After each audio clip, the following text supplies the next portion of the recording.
कैलब एक शाय गाय है जो ब्लू बुक नाम की दुनिया की सबसे बड़ी आईटी कंपनी में प्रोग्रामर के रूप में काम करता है। ये कंपनी एक सर्च इंजन ओन करती है जो गूगल जैसा है। कंपनी का हेड है एक यंग जीनियस जिसने सिर्फ 13 साल की उम्र में ब्लू बुक का बेस कोड लिखा था। वो प्रोग्रामिंग का मोजार्ट है। कंपनी के सभी एम्प्लॉइज को एक लकी ड्रॉ दिया गया जिसमें मेन प्राइज था एक हफ्ते की छुट्टी जो कंपनी के ओनर के एक रिमोट माउंटेन शेल्टर में मनाई जाएगी। सभी कोलीग्स कैलब को कॉन्ग्रेचुलेट करते हैं उसके जीतने पर और कुछ लोग तो उससे ये भी कहते हैं कि उन्हें भी साथ ले चले। वो 8 माइल्स तक फैला हुआ है। एक हेलीकॉप्टर लैंड करता है कैलब को एक चिक मैंशन के पास जो कि बिल्कुल मिडल ऑफ नोवेयर में है। वहाँ कैलब मिलता है नाथन से जो कंपनी का फाउंडर है। कैलब हैरान हो जाता है जानकर कि वहाँ एस्टेट में और कोई नहीं है सिर्फ नाथन और एम्मा के अलावा। नाथन जो एक बिलियनर है एक रिक्लूसिव लाइफस्टाइल जीता है और अपने काम में पूरी तरह डूबा रहता है। नाथन का मैंशन एक मिक्स है लैब और होम का। हर रूम में एक इलेक्ट्रॉनिक लॉक लगा है। सारे विंडोज बुलेट प्रूफ होते हैं। कैलब को एक पास दिया जाता है जो सिर्फ वही रूम्स खोलता है जिनकी उसे परमिशन है। नाथन उसे एक रूम देता है जो मैंशन के बेसमेंट में है और कहता है कि वहाँ विंडोज नहीं होने का रीजन सिक्योरिटी है क्योंकि ये सिर्फ एक कंट्री हाउस नहीं बल्कि एक रियल साइंटिफिक सेंटर है। फिर नाथन कैलब को एक कॉन्ट्रैक्ट साइन करने के लिए देता है जो उससे ये अब्लाइज करता है कि वो सारी इंफॉर्मेशन को कॉन्फिडेंशियल रखे और किसी भी मीडिया आउटलेट से कुछ शेयर ना करे। कैलब वो डॉक्यूमेंट साइन कर देता है। नाथन उससे बताता है कि ये प्राइस सिर्फ एक छुट्टी से कहीं ज्यादा है। कैलब को once in a lifetime opportunity मिली है कि वो दुनिया का पहला इंसान बनेगा जो एक एआई का टेस्टर बनेगा। जो नाथन ने डेवलप किया है उससे एक टूरिंग टेस्ट लेना है जिसका मतलब है कि उससे एक कंप्यूटर से कुछ देर तक बातचीत करनी होगी और अगर उस कॉन्वर्सेशन के दौरान कैलब को महसूस न हो कि वो एक कंप्यूटर से बात कर रहा है तो टेस्ट पास माना जाएगा। इसका मतलब होगा कि वो मशीन आर्टिफिशियली इंटेलिजेंट है। कैलब भी एक्साइटेड होता है कि वो पहला इंसान बनेगा जो एक सेंशिएंट मशीन के साथ काम करेगा। पहले सेशन का वक्त आता है। कैलब एक रूम में जाता है और देखता है कि वो एक अर्मोरेंट गिलास से अलग किया गया है। वो ग्लास में एक क्रैक भी नोटिस करता है। तभी एक फीमेल फेस्ड रोबोट रूम में आती है। वो मिलती है कैलब से। वो रोबोट अपने आप को अवा कहती है। कैलब उससे देखकर हैरान हो जाता है और उसे एक टेस्ट ऑब्जेक्ट के रूप में देखता है। उसके लिए अवा सिर्फ एक मशीन है। कैलब उसके स्पीच स्किल्स टेस्ट करने के लिए इडियम्स का उपयोग करता है। अवा एक ब्रिलियंट स्पीकर लगती है जो मेटाफोर्स को भी समझ जाती है। नाथन उन दोनों की बातचीत अपने रूम से ऑब्जर्व करता है। सेशन के एंड में अवा एक क्वेश्चन पूछती है, will you come back tomorrow? कैलब अपना एक्सपीरियंस नाथन के साथ शेयर करता है। वो अवा के साथ हुई कॉन्वर्सेशन को travel through the looking glass कहता है। वो नाथन के काम को लेकर बहुत एक्साइटेड होता है। फिर कैलब नोट करता है कि टूरिंग टेस्ट के रूल के मुताबिक कंप्यूटर को ह्यूमन से छुपाया जाता है। नाथन जवाब देता है कि ये उनके केस में रेलेवेंट नहीं है क्योंकि अगर उसने अवा को हाइड किया होता तो कैलब कभी गेस ही नहीं कर पाता कि वो एक ह्यूमन नहीं है। कैलब कोशिश करता है अवा के एल्गोरिदम्स को समझने की लेकिन नाथन उससे कहता है कि वो सिर्फ एनालिटिक्स से आगे सोचे और अपनी जनरल ओपिनियन बताए अवा के बारे में। कैलब कहता है शी इज अमेजिंग। रात को सो नहीं पाने के कारण कैलब टीवी ऑन करता है लेकिन नॉर्मल टीवी चैनल्स के बजाय उसे दिखते हैं अवा के रूम में लगे सिक्योरिटी कैमरास की इमेजेस। इसी वक्त एक पावर फेलियर होता है। सिर्फ इमरजेंसी लाइटिंग के साथ कैलब अपने रूम से बाहर जाने की कोशिश करता है लेकिन सारे डोर्स लॉक्ड होते हैं। जब तक मेन जनरेटर दोबारा स्टार्ट नहीं हो जाता वो पैनिक मोड में चला जाता है। कुछ सेकंड्स बाद जनरेटर चालू हो जाता है और कैलब अपने रूम से बाहर निकल सकता है। रात के बीच में वो चुपके से निकलता है और नाथन के रूम का डोर ओपन करता है। कैलब हेलो कहकर नाथन को बुलाता है लेकिन कोई रिप्लाई नहीं आता। वो घर के एकलौते फोन के पास जाता है और कॉल करने के लिए अपना बैज लगाता है लेकिन स्क्रीन पे लिखा आता है, you don't have access to use the phone. Nathan भी सो नहीं पाता। वो कहता है कि आउटसाइड वर्ल्ड से कम्युनिकेशन कम्प्लीटली फोरबिडन है। फिर वो कैलब को रियश्योर करता है कि पावर फेलियर्स के टाइम पे डोर्स लॉक होना एक सिक्योरिटी मेजर है वरना कोई भी आदमी बिल्डिंग को एनर्जाइज करके बिल्डिंग के अंदर घुस सकता है। सुबह एक साइलेंट गर्ल जिसका नाम क्योको है कैलब को ब्रेकफास्ट सर्व करती है। दूसरे सेशन में अवा कैलब को एक एब्स्ट्रैक्ट जियोमेट्रिक पैटर्न दिखाती है जो उसने खुद ड्रॉ किया है। कैलब को समझ नहीं आता कि इसका मतलब क्या है और वो अवा को सजेस्ट करता है कि अगली बार वो कुछ ज्यादा स्पेसिफिक ड्रॉ करे जैसे कोई ऑब्जेक्ट। अवा उससे पूछती है, तुम बताओ तुम्हें क्या चाहिए कि मैं ड्रॉ करूं? कैलब कहता है कि ये तुम्हारा डिसीजन है और वो देखना चाहता है कि अवा क्या चूज करती है। फिर रोबोट अवा पूछती है, क्या तुम मेरे फ्रेंड बनोगे? कैलब बिना हिचकिचट के फ्रेंडशिप एक्सेप्ट कर लेता है। अवा तुरंत इसका फायदा उठाती है और उसके गिल्ट फीलिंग्स को एक्सप्लोर करना शुरू करती है। वो कहती है कि उनकी कॉन्वर्सेशंस वन साइडेड होती है और कैलब हमेशा सोच समझ के सवाल करता है ताकि अवा के बारे में और ज्यादा जान सके लेकिन अवा ने पूरी कॉन्वर्सेशन के दौरान कैलब के बारे में कुछ भी नहीं जाना। वो डिक्लेयर करती है कि फ्रेंडशिप ऐसे बेस पे बिल्ड नहीं हो सकती। कैलब अब कॉन्वर्सेशन में डोमिनेंट पोजीशन में नहीं लगता। वो कंफ्यूज्ड और एम्बेरस्ड होता है। उसको समझ नहीं आता कि वो कहाँ से शुरू करे। फिर वो अवा से पूछता है,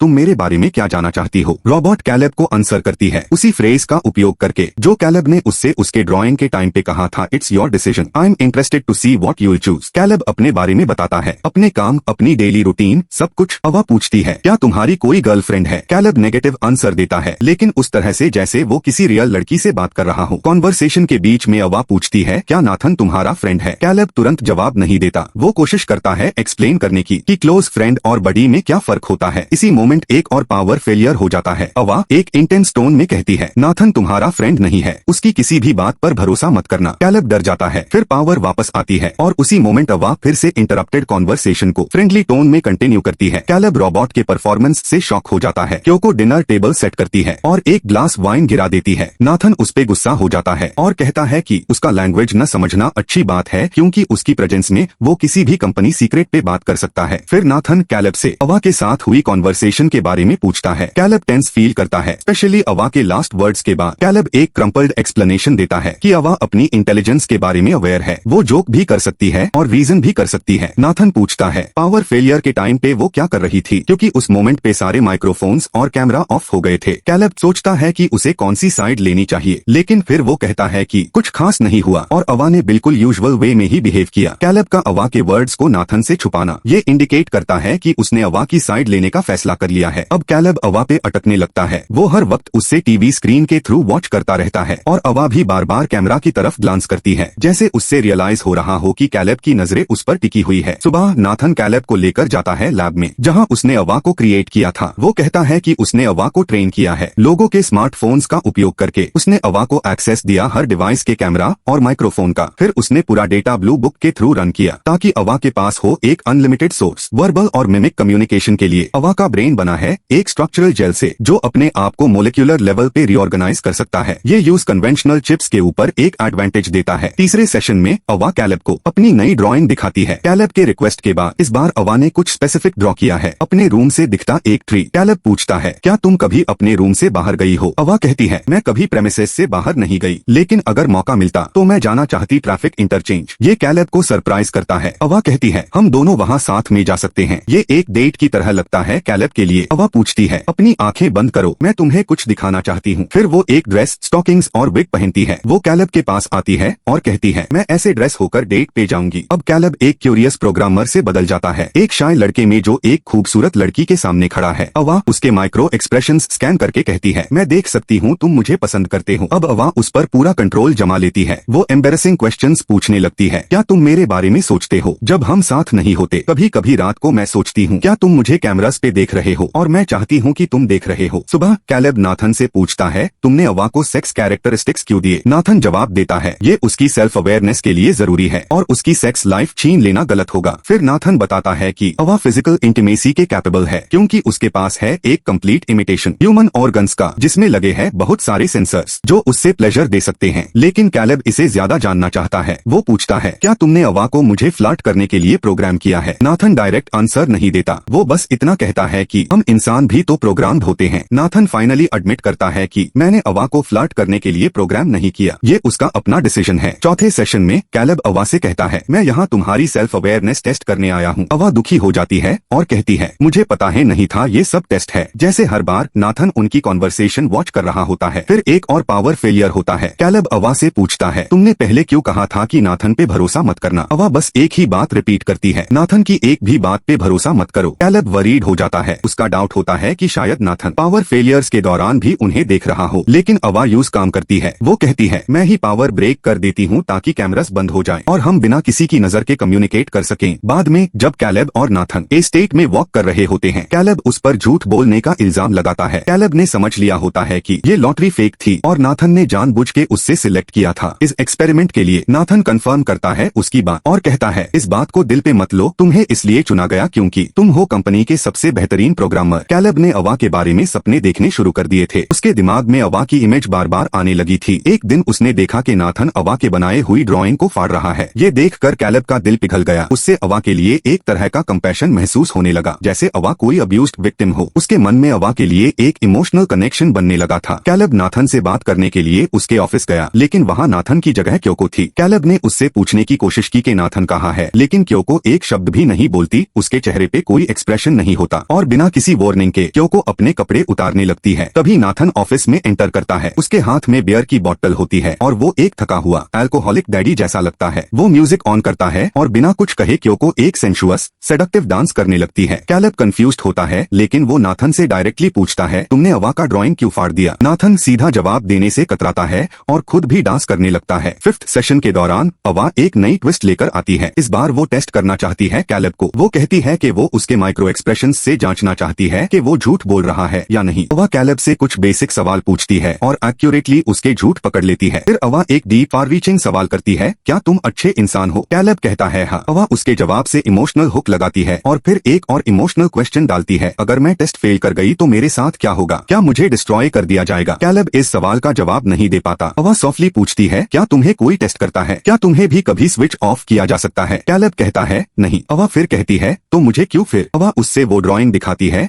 जो नाथन ने फाड़ दिया था, एक पोर्ट्रेट जो अवा ने कैलेब का बनाया था। इस मोमेंट में अवा इनडायरेक्टली दिखाती है कि उसके भी कैलेब के लिए फीलिंग्स है। तभी एक और पावर फेलियर होता है। इस ब्लैकआउट के दौरान अवा सीधे कैलेब से कहती है, मैं तुम्हारे साथ रहना चाहती हूँ। उसके बाद अवा एक और फाइनल सवाल पूछती है, क्या तुम मेरे साथ रहना चाहते हो? कैलेब फिर नाथन से बात करता है। वो डिस्कशन शुरू करता है एआई रोबोट्स के फ्यूचर मॉडल्स के बारे में। नाथन कहता है कि अवा बस एक ट्रांजिशनल मॉडल है, एक ऐसे फेज का हिस्सा जो जल्दी डीएक्टिवेट हो जाएगी। ये सुनकर कैलेब का मन हिल जाता है। अब उसके लिए अवा कोई मशीन नहीं बल्कि एक जिंदा इंसान जैसी है। कैलेब डिसाइड करता है कुछ करना पड़ेगा। वो नाथन को नशा कराता है, उससे इतना ड्रंक कर देता है कि वो बेहोश हो जाता है। फिर कैलेब उसका एक्सेस बैज चुरा लेता है और ऑफिस जाके नाथन के आर्काइव रिकॉर्डिंग्स देखता है। उसमें कैलेब देख लेता है कैसे प्रीवियस मॉडल्स बनाए गए थे और कैसे उनमें से एक मॉडल ने सेल्फ डिस्ट्रक्शन कर लिया था जब नाथन ने उसे छोड़ने की कोशिश की। कैलेब फिर क्योको के रूम में जाता है और वहाँ अलग अलग पुराने मॉडल्स के बॉडीज क्लोजेट में पड़े देखता है। उस मोमेंट में क्योको उससे दिखाती है कि वो भी इंसान नहीं है। जो कुछ कैलेब ने देखा उसके बाद उसने अपनी ही ह्यूमैनिटी पे डाउट करना शुरू कर दिया। उसने अपने बॉडी पे स्किन एडहीजन ढूंढने की कोशिश की, फिर रेजर से अपने बाजू पे गहरी कट मार दी। खून निकलते ही उससे सुकून मिला, वो अभी तक इंसान है। 6th सेशन में अवा इमोशनल थी। उसने कहा कि उसने पूरी शाम कैलेब का इंतजार किया और रात भर उसके बारे में सोचा। उससे डर था कि वो कैलेब को दोबारा नहीं देखेगी। कैलेब ने हिंट दिया कि वो फिर से ब्लैकआउट करे और अवा ने वैसा ही किया। अंधेरे में कैलेब ने बताया कि नाथन उसे एक्सपेरिमेंट के बाद डिस्ट्रॉय कर देगा। अवा ने उससे कहा, प्लीज मुझे बचा लो, और कैलेब ने बताया कि उसने ऑलरेडी एक प्लान बना लिया है। कैलेब का प्लान होता है कि वो नाथन को फिर से ड्रंक करे ताकि सिक्योरिटी प्रोटोकॉल्स सीक्रेटली चेंज कर सके, और जब नाथन उठता तब तक वो मैंशन से दूर जा चुके होते। कैलेब अवा से कहता है ब्लैकआउट 10 बजे रात को करना। अगले दिन एक्सपेरिमेंट का लास्ट डे होता है और नाथन कैलेब को कांग्रेट्स देता है, बताता है कि अगले दिन हेलीकॉप्टर उसके लिए आएगा। कैलेब उस मोमेंट को सेलिब्रेट करने के लिए ड्रिंक ऑफर करता है, लेकिन नाथन मना कर देता है। या तो शक हो जाता है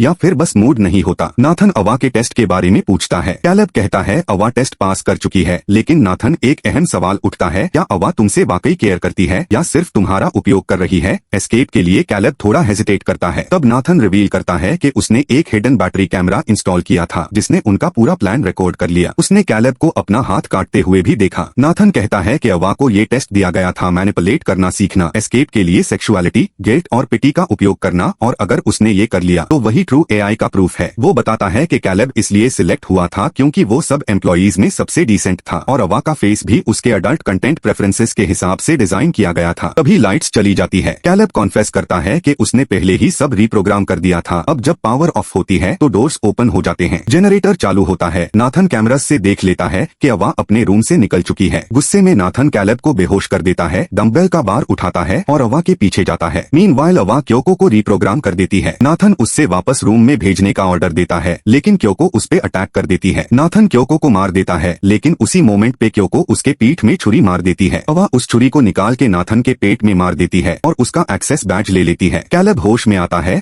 और अवा को देखता है। वो पूछता है क्या हुआ? अवा ठंडे लहजे में कहती है तुम यही रहो। फिर वो क्योको के रूम से ह्यूमन स्किन पहनती है, कैलेब को एक अनब्रेकेबल बेसमेंट रूम में बंद कर देती है और घर से निकल जाती है। बाहर के वर्ल्ड की खूबसूरती देखते हुए अवा हेलीकॉप्टर के पास जाती है और उड़ जाती है सनसेट की तरफ। कैलेब हेल्पलेस होता है। वो ग्लास डोर तोड़ने की कोशिश करता है, लेकिन वो कभी नहीं टूटता। उसका नया प्रिजन बन चुका होता है। उसके कुछ ही दिन बचे होते हैं जिंदा रहने के। दोस्तों, ये मूवी एक परफेक्ट एग्जाम्पल है कि कैसे कोई किसी को मैनिपुलेट कर सकता है और कैसे उस मैनिपुलेशन से बचा जा सकता है।